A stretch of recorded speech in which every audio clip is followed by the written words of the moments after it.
Now, Terrence. Yes. Hey, Linda Fugit checking in.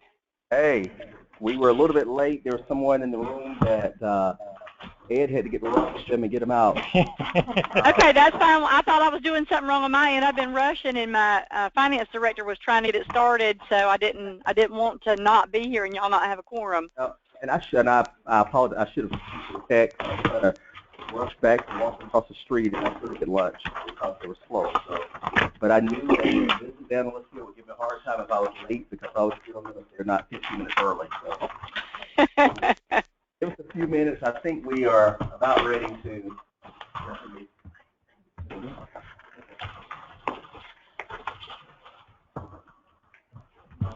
Oh, who gave you this? When did you do it? Oh.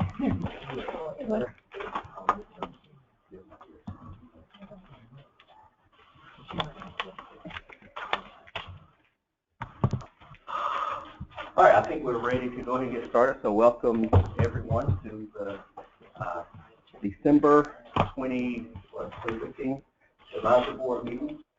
So roll call. Deb Roby. Deb is out today. She is on AMSA Service Board. Ed Bull. Here. Stephen Tobin. Here. Carl Horn. Here. April Edwards. Here. Beth Alden. Here. And Linda Fugate.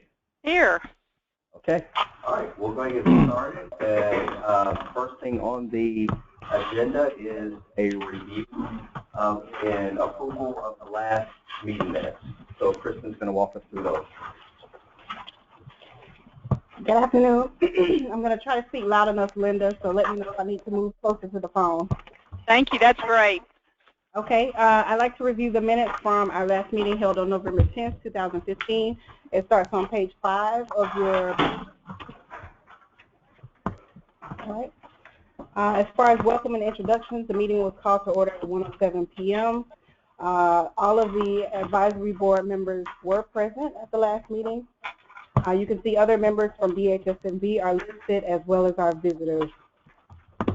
On the bottom of page 5, there was a review of the October 13 meeting minutes. They were reviewed and unanimously accepted by all of the members.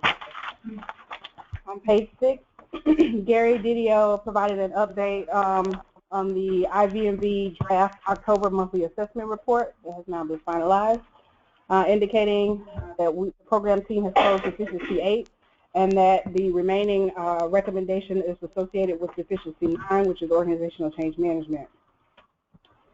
About midway on page 6, we provided a program update. Janice Timmons provided an update on program spending and reviewed the spending plan document. Kristen provided a program update in terms of us being in the requirements validation process. The teams worked to address the IVMV deficiency, as well as the teams worked to finalize the quarterly assessment report from the Agency for State Technology, AST. We began walking through change request number 3, which segmented the level of effort for testing and development. And I gave members, going over to page 7, a heads up about 2 additional change requests that we were working on, change request number 4 as well as number 5. At the time of this meeting, they weren't prepared, but this was, kind of a discussion about what those change requests would entail, and your recommendation to proceed with reviewing them with the ESC. On page 7, we continued our policy and decisions review. This conversation continues on to page 9.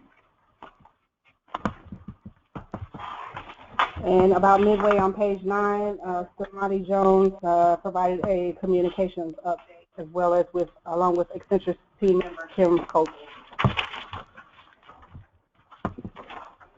On the last page, page 10, Terrence provided an update to the members that he was scheduled to present to the House Appropriations Subcommittee on Transportation and Economic Development on November 17th.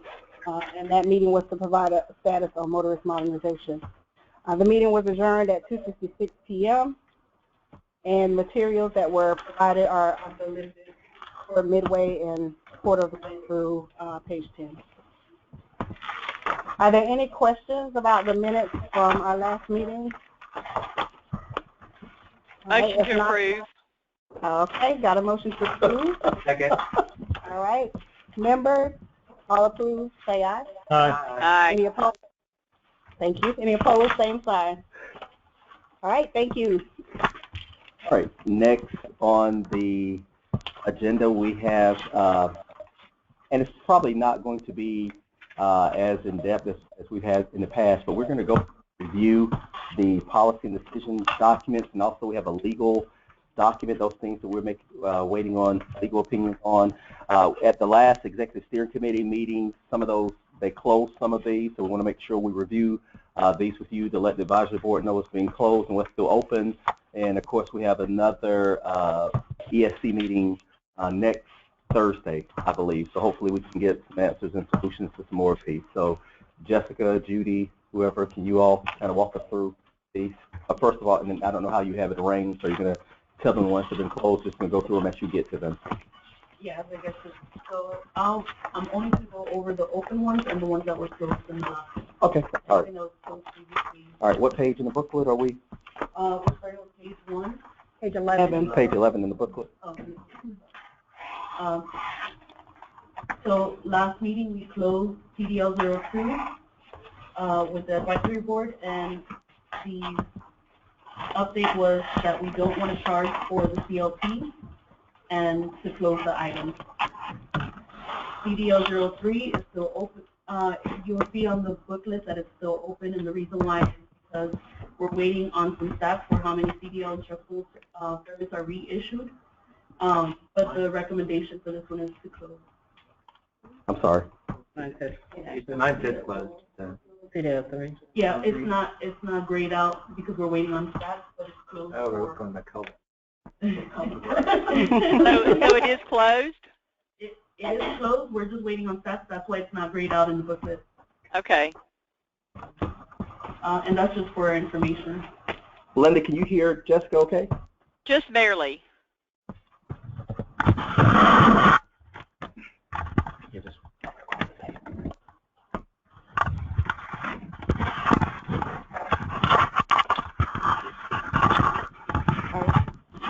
Moving on to CDL 04, that one also closed last meeting. And it was if we were going to charge for CLP replacements. The update is that we will not charge. Moving on to CDL 05, this item is still open. The question is, will the department stop issuing CLPs and CDLs to non-domicile drivers? And the last update was that we're waiting on the FMCSA findings. CDL 08 was closed last meeting, and we added to a document we're calling the policy and actually it's called the legal opinion and statute analysis, and this is for our for Peter, who's the legal advisor in the ESC, and we're adding this item to his document. The last update we have is ESC agrees with Rob's recommendation of sending an electronic notification as well as mail notification.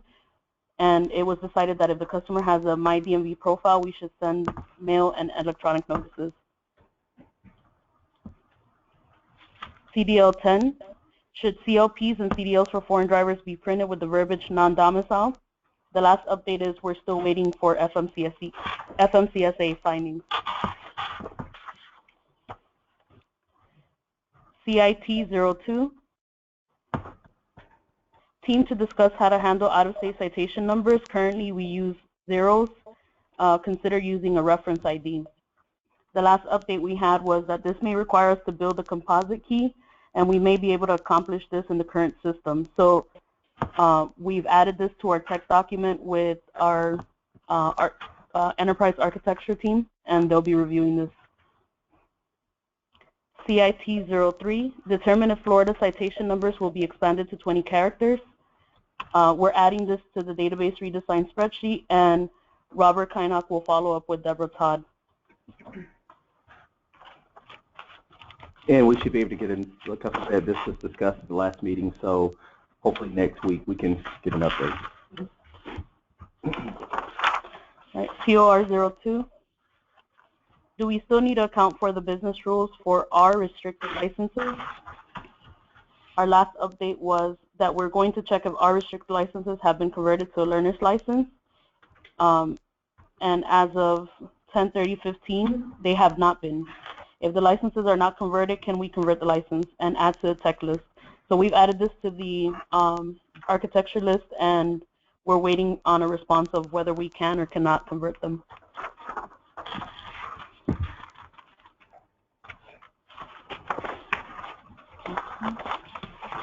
Next open item is POR 06. Determine if the Department of Defense has service to call and verify military status.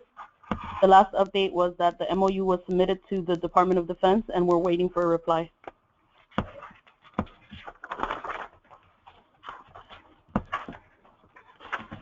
Next item is POR 09. Can we go back? I'm sorry, and I should. Do we know that we submitted that? Do we know what time frame we're looking at for that response from? I didn't get a response initially. I sent a follow-up email before I left. When did I leave? On the 16th? Whenever. And so they received it, but they're still evaluating it. Okay. They haven't determined whether we qualify yet. Okay. POR 09. Currently, an individual cannot go into a field office and request another driver's transcript, only their own. Verifying the department wants to allow individuals to purchase other drivers' redacted history via our new online portal. The last update we had was that the recommendation was to go ahead and allow it, but require a DL number and an option of adding the first name, last name, and date of birth. We also have an action item to provide examples of printed transcripts so that we can see the difference between protected, law enforcement, blocked, not protected, and regular transcripts. POR 10. Are there requirements for the new portal as it relates to GovQA public records? And if so, what are the requirements? Our last update, we added to the legal opinion document, and we're asking 2 questions. Can we legally record who is requesting another driver's transcript? And if so, would we have to provide as a part of public records request? The outcome of the legal opinion will apply to DL and my DMV.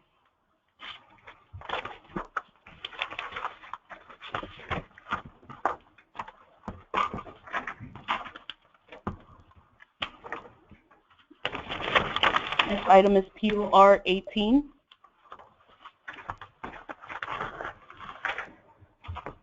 Should we provide an option for express shipping? If so, on which items and how will they be processed? The last update is that we have not found a generic statute that limits us, and we're seeking legislative authority to charge, collect, and distribute.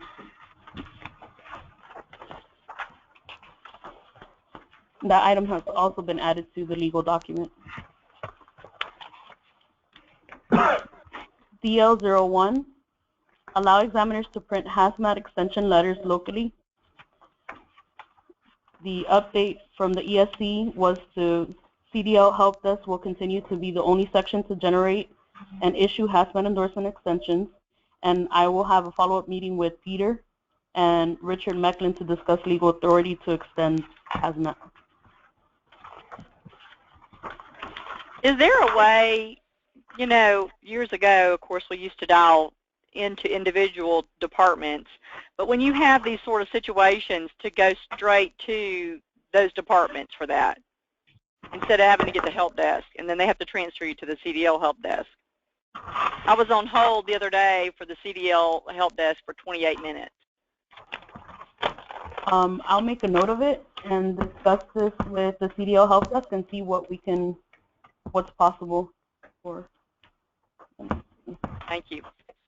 Linda, this is Ed. We attempt to have our help desk, our tax collector support help desk, help with all the kind of common knowledge that they know, but CDL sometimes gets very specific. And unfortunately, I think we have 4 people on the CDL help desk. But we do need to be made aware of how quickly we're answering the phone there, so we appreciate the input. Thank you. You said 28 minutes? Yes.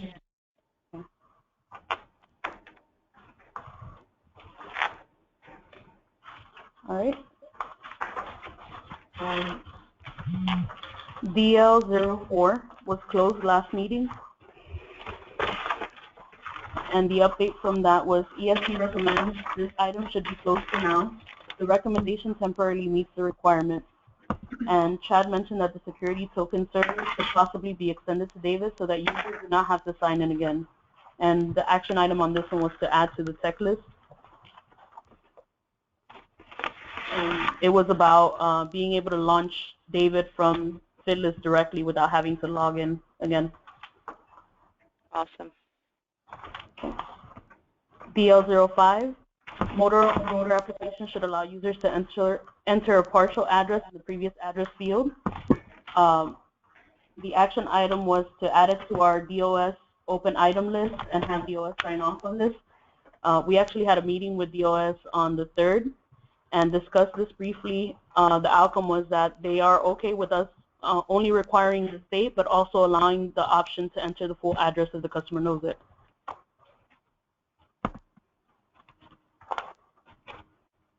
Okay. DL07, record information of the person requesting the transcript if it's not requested by the record holder. We have an action item to review the statute and see if this is related to driver license.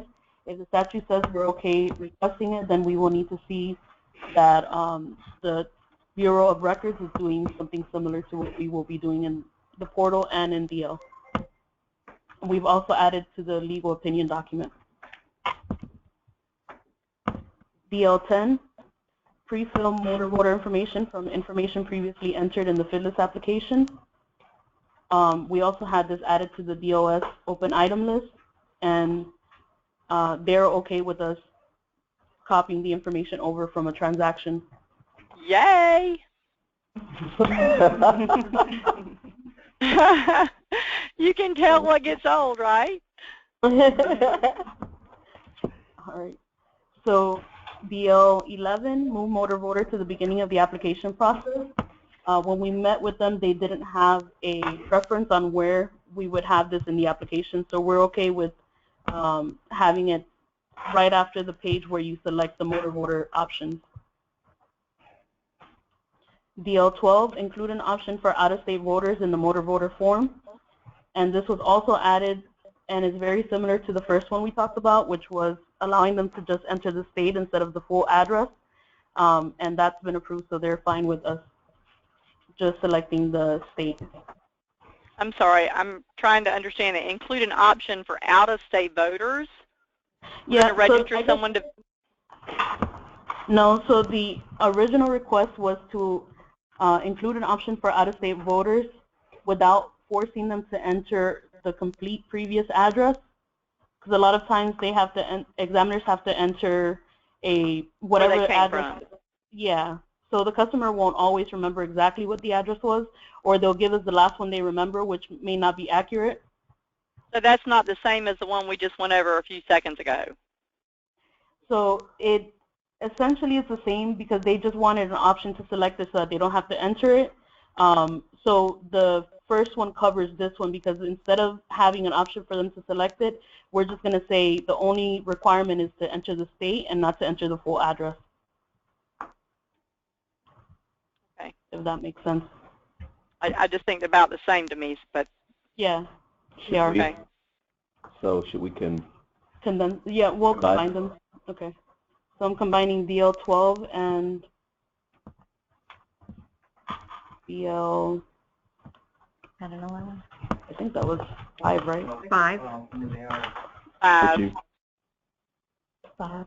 No, 5. Yeah. 5. Okay. Combine. Okay. DL14 was closed last meeting. It's a questions regarding sample ballots should only be asked from the motor voter application form. The last update is that it is a requirement for the motor voter form, and we currently do have it inside of the motor voter option in the motor voter form. And 2,400 customers sign up to receive sample ballots in a 1-month period. So we're not getting rid of the question. We're just going to added to the motor voter form rather than have it outside of the motor voter form. Perfect. DL15, screening questions regarding convictions should not be retrieved by FIDLIS from the online application. Our last update was that Deb Roby mentioned Manatee County still uses the online application. I have Linda will follow up with Manatee County. Only a small number of tax collectors responded to the survey, but those who answered say they do not use the online application. In addition, one county also referenced the requirement to ask the question again, even if the customer completed the application. Linda, do you have an update? Ken never did call me back from Manatee County, and the spreadsheet that I sent you is, I have not gotten any other answers. Okay. So this is still an open item for, even for the advisory board. So how do we want to proceed? Well, the majority that responded, every tax collector got that email. My personal opinion is, if it was that important to you, you should have responded. I know that's harsh, but to me, every tax collector that answered said, we do not use that application, or we answer the questions again, and one county has even created their own application. Right. So, I'm down. Yeah. Does the advisory board have a recommendation for the ESC? I say we don't use the online application to retrieve the convictions question. That's what DL15 really states. Right. okay. I would agree. That's my motion. Does anybody disagree? All right. Thank you. Okay.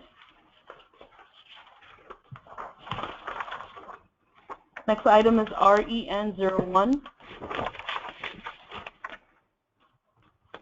Will we allow school bus drivers to renew CDL by convenience method? The last update is the data from the, we have an action item to meet with Maureen to find out who runs the file and do we ever get a response when we send it. And there was an update from Tim Wolf that the data from DOE for the bus driver transcripts runs every Monday starting at 8:05 through the, with the following jobs. And we receive information and also transmit information to them.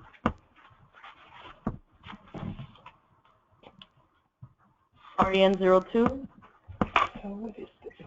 the statute was changed to allow customer stops for bad checks. Which one? REN01. So what else do we need to do with that? I think we're still This waiting is on Governor more. Rick Scott. Florida's goal is to be the best state for every child to get a great education so they can live their version of the American dream. And this year, Hey, we Terry? provided record funding for K-12 public Yes. schools, state colleges. I'm and getting some universities. kind of Exciting growth. something, a radio station or something And playing in the it's possible for us to background. Continue investing So are we. record amounts in Can somebody put it every on? child yeah, I was gonna opportunity to succeed in the classroom No, if they're not and logged future in career. online, you won't see them Thank here, you so for- they're just dialed in. Yeah, I was going to say. Did someone else join? So don't mute your phone. Hello? Did Got someone Linda. else join? No, it's There's just unannounced. Linda, and then there's an unidentified. Maybe we just tell them not to put Yes. the phone on hold. Yeah, I was going to say. If you're on the call. If anyone else is on the call, please don't put us on mute because on hold because we'll get your whatever your recorded message is. So just please help us out with that. Thank you. Okay. And we know someone else. So for REN01, I think we're still waiting on more information about this. I think we're okay. What we were trying to determine was if we had a way to identify who those bus drivers are. And we get that file from them, and we also, there's some indicator that gets marked on the record. I don't want to say what it is, but there's an indicator that we use that we can identify who they are. And So we're not using the endorsement, it's a different. it's a different indicator. Based on the files that they sent to us, we flagged something. Whatever these jobs are. Yes. So in you that guys case- are already notified by Department of Education that they are a bus driver. So yes, then I agree with that. To let them renew. Yes. So the recommendation is to allow them to renew. Is everyone in agreement with that? Yeah. Yes. Yes. Is that just renew and replacement then? They should be able to do any transaction that any other person would be allowed to, including downgrading or whatever.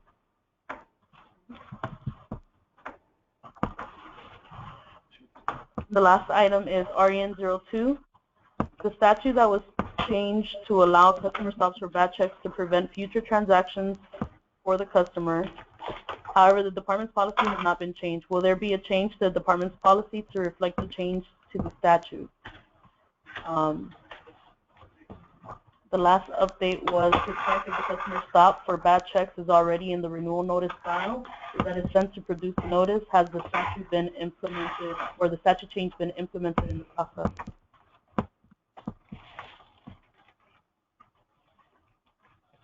You have.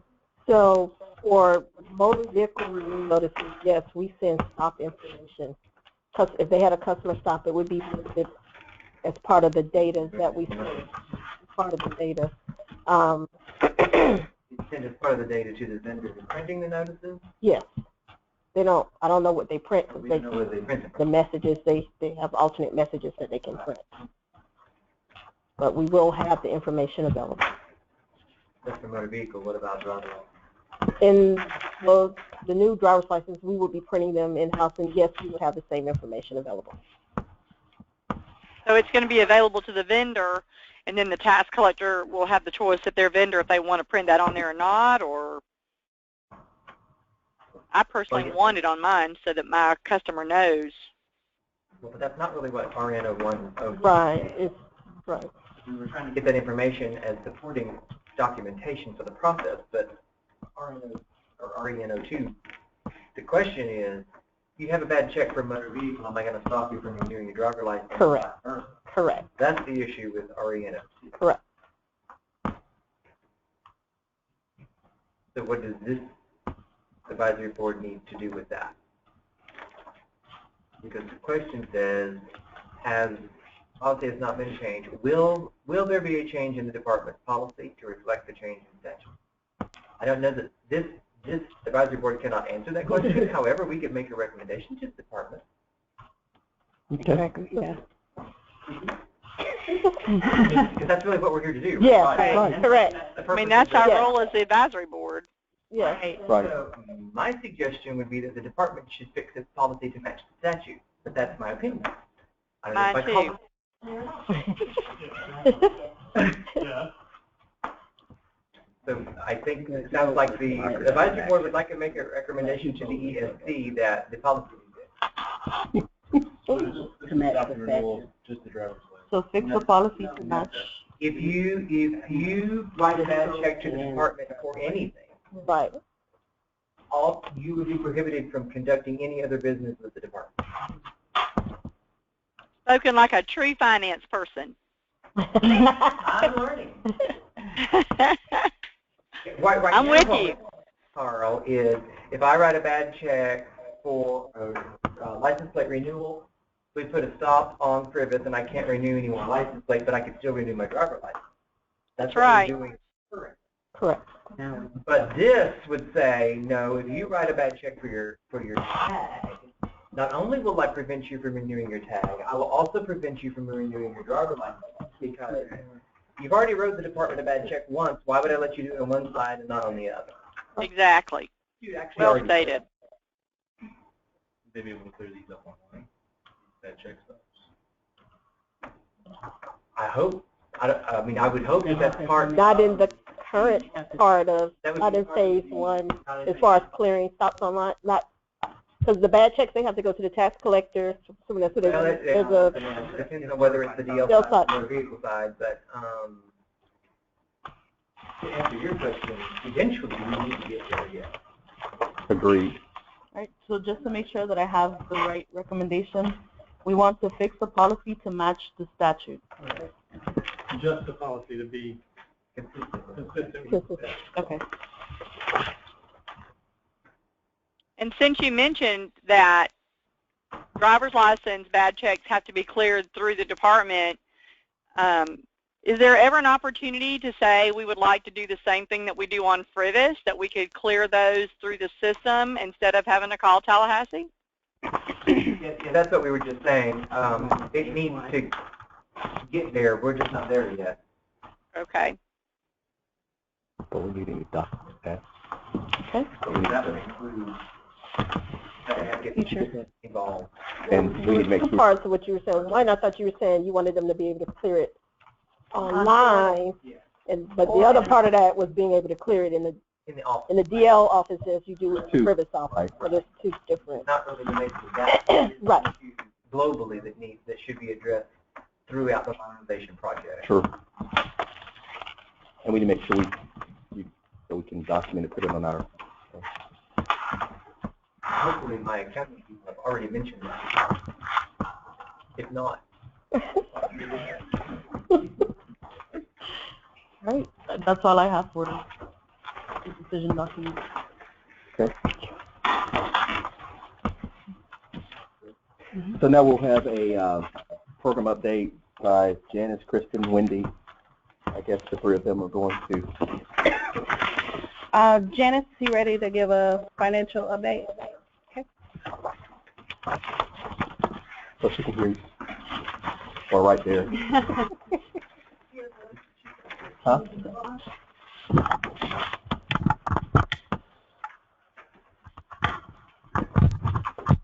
You're so gracious to be moving the microphone. Thank you.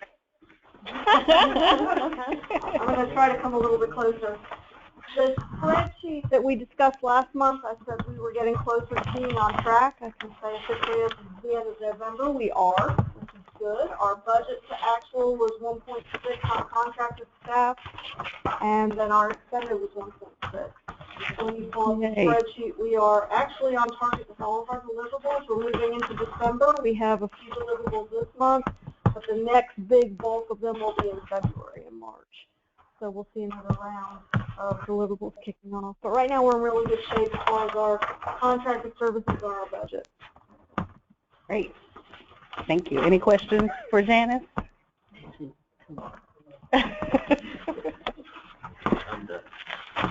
All right, I'll move on to Gary next. You have an IVMB update.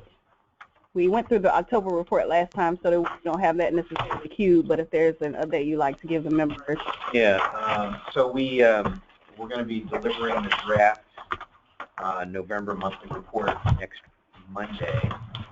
And to give you a preview, we had a meeting on last Friday to talk about the remaining recommendation, which was to put together a work breakdown structure and a high-level schedule for organizational change management. And it's the point of view that the IVNB team is satisfied with the recommendations and approach, so now it's just a matter of getting it approved by the steering committee. And we're having a steering committee meeting on Thursday to go over that. And if the steering committee approves, we will clear the last recommendation and the queue will be completely green. Ooh, so excited. Barring any unforeseen challenges. No.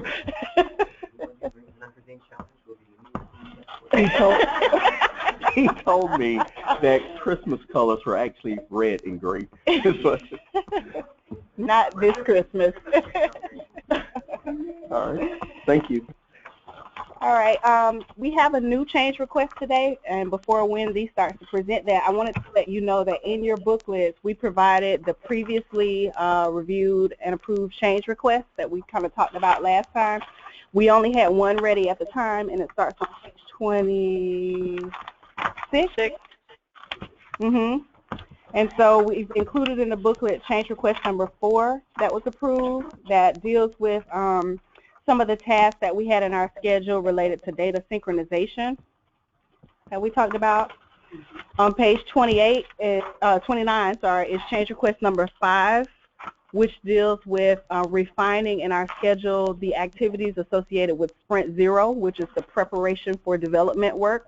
So as a part of deliverable 24 that Accenture recently submitted, they further delineated the activities that will be necessary for Sprint Zero, so this change request covers that. And then on page 32 is change request number 6, This change request per our decision escalation matrix was within Terrence's authority to approve, and this has to deal with adjusting the deliverable 23 release planning, guiding principles and strategies deliverable date. So that has been approved by him as well. In the booklet, on page 34, we have change request number 7 that Wendy is about to review.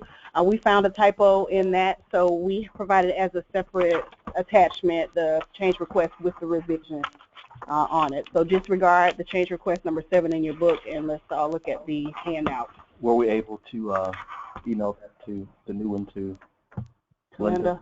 We'll do that, Linda. Yeah, Linda will email okay. it. The one that you have has the typo, but we'll make sure we get you a new one. Okay, thank you. Apologies for that. We corrected it earlier this week. Not a problem. All right, so just to give you a heads up, following with what Gary was mentioning, the last remaining deficiency recommendation deals with incorporating in our integrated master schedule tasks associated with organizational change management. We have a few tasks earmarked in our schedule that are related to organizational change management. We have tasks already in the schedule that are associated with training, as well as some of the deliverables that the Accenture team is going to be delivering related to organizational change management. We met as a group, and these are some additional things that we want to add to the schedule so that we're kind of well-rounded in this area. So I'll turn it over to Wendy to kind of walk you through what this change request entails. Good afternoon, everyone. This is Wendy. I just wanted to let you know this is pretty straightforward. We met with Kim Kogel with Accenture, and we also met with Samadhi to go through the organizational change management pieces. The items that you'll see listed in the change request have to do with the readiness assessment, and it's not a formal deliverable per se, but these are internal checkpoints that we can use at specific times throughout the program, and they're timed specifically to make sure that we can assess the stakeholders at that time. So the first checkpoint you'll see is 8.3. This is on page 2 of the change request that you received. This actually pertains to, this will occur next year following the requirements. So once we finish all the requirements validation, this would be a checkpoint that they would do then, and somebody feel free to step in if I say something different. Then you'll see a second OCM readiness assessment. This happens after the completion of development, which will happen on July 27th of 2018. And then the third checkpoint you'll see is at the end of testing. So that's how those are timed, just so you have the framework of where the dates came from and understanding how we integrated that into the schedule. The additional notes that you'll see there for the quarterly communications plan updates, the intent with that is to make sure that we as an organization are tracking the details that are happening for organizational change management, and Samadhi will be making updates to that plan with the additional details. And so what we've done is tried to capture when that will occur so we can go back and check, and when she's doing those updates, we'll be able to see a 6-month projection of what's going to be happening on the program for communications. Questions? And we will be presenting this on... Yeah, we want to get this before ESC, before Gary submits his November report, and so we have called an ad hoc meeting with the ESC to occur this Thursday so that we can review this with them. And if you all recommend that we push this forward, that they will approve it at that time.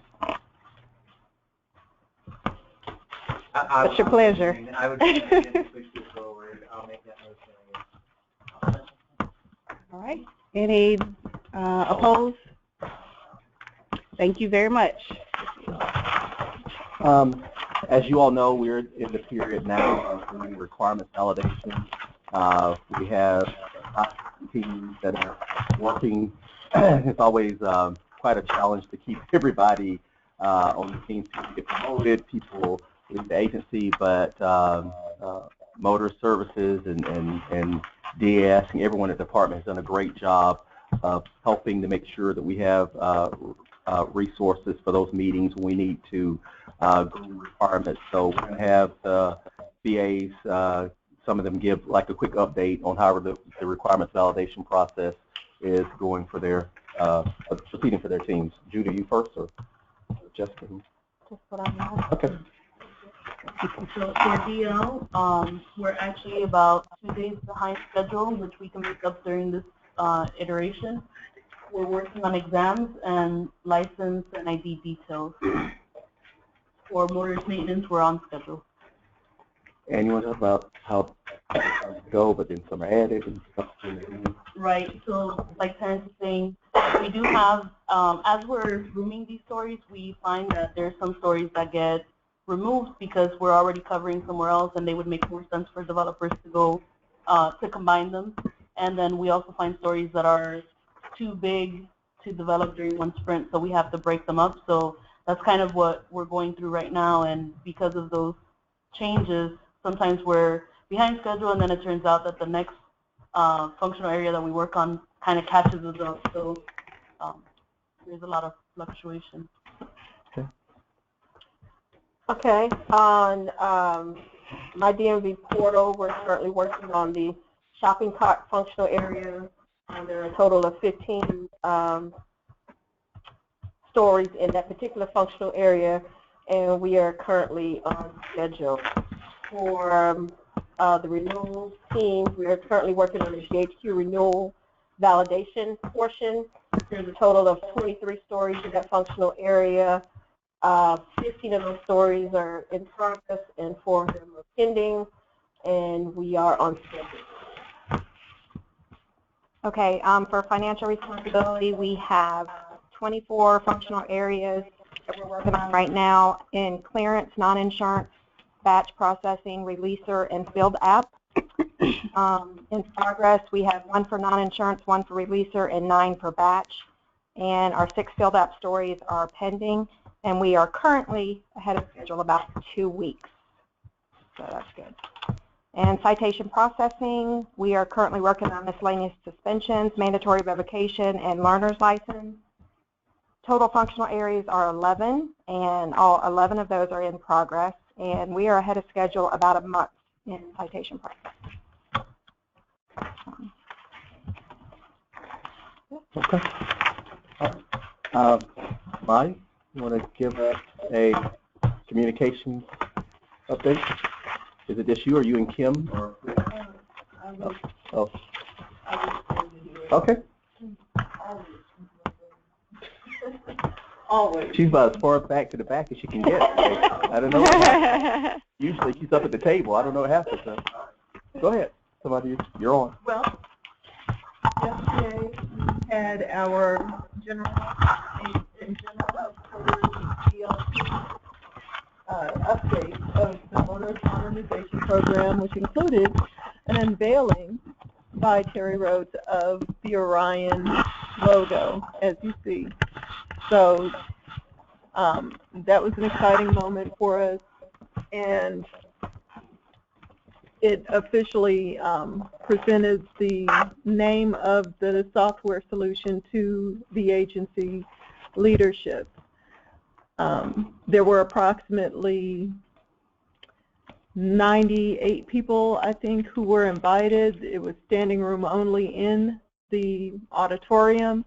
Diana Vaughn spoke, Terry Rhodes spoke, Boyd spoke, and Terrence gave an update of the program along with Kristen and not all of the VAs, but Jessica specifically spoke, as well as Chad. And I gave a very brief piece on the communications and organizational change management piece.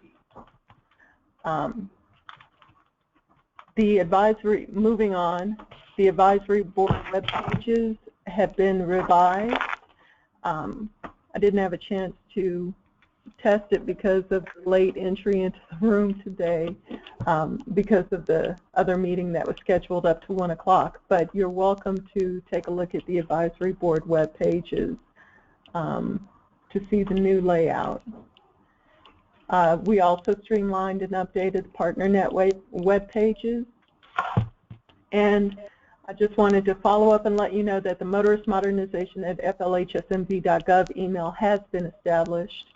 2 other items of note: there were minor modifications to our key messages. The original version of our key messages included the word citizens. This was corrected.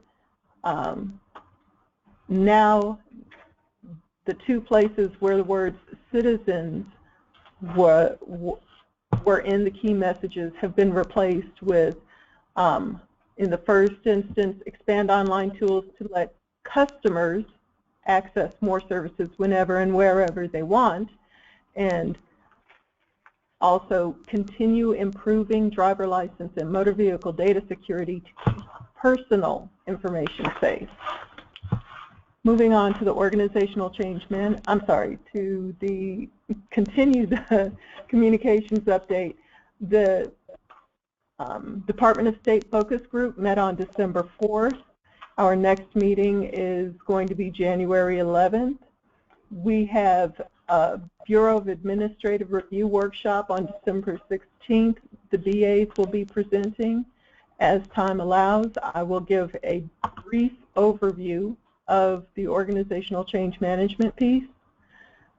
Tax Collector Focus Group is being planned for January in Central Florida, and Beth and I have spoken briefly. We are planning the Clerks of Court Focus Group here in Tallahassee. We are also planning outreach to the Florida Sheriffs, the Police Chiefs, and the Florida Retail Federation.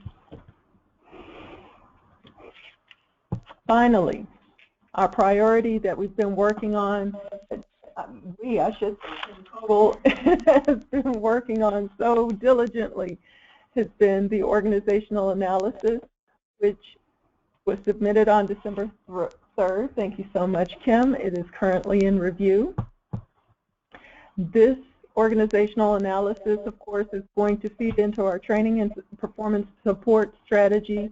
This is where we take a look at our needs and objectives, the training curriculum, the training delivery strategy, and also the performance support strategy, where we get into details of how we're going to effect all of these supports to transition folks smoothly and seamlessly to the new system. And that's it. And Linda, please go out and take a look at the department site before you went out there at Fit Drive. Now somebody's done a pretty good job moving things around. It says Motorist Modernization. She separated the capture and EFS stuff away from the Motorist Mod Phase 1 thing. So please look at it and send us an email. Let us know what you think. And also the comments that were made yesterday at the meeting, the agency update. We plan to put that video out on department as well. So once we do that, we will shoot an email and probably have Sharon Watson send an email to the tax collectors letting them know that it's out there as well for them to take a look at. And I have a call into Eric. I called him earlier today. You know, I copied you on the letter that I sent him. So we're going to try to finalize a date sometime in January that we can meet there, and hopefully you'll be joining us there as well. Because you've been a part of all of this.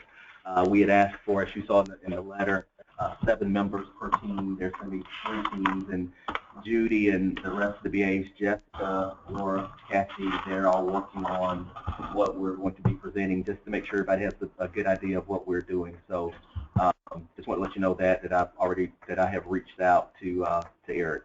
Eric, okay. Okay, and somebody, you said you had some things for them from the meeting? Indeed, I do. We'll have to send Linda hers. Yes. We have parting gifts. What?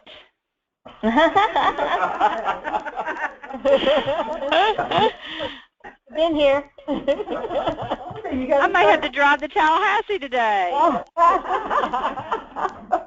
You'll just get yours gift wrapped. I have mine from yesterday.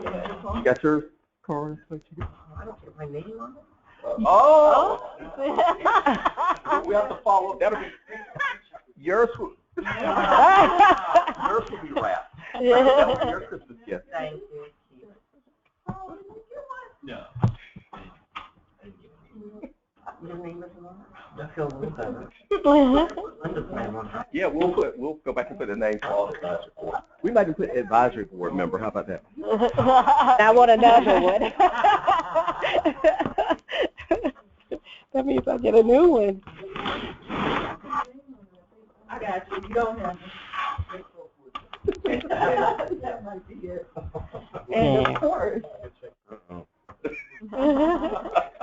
Mr. Man. Da, da, da, da.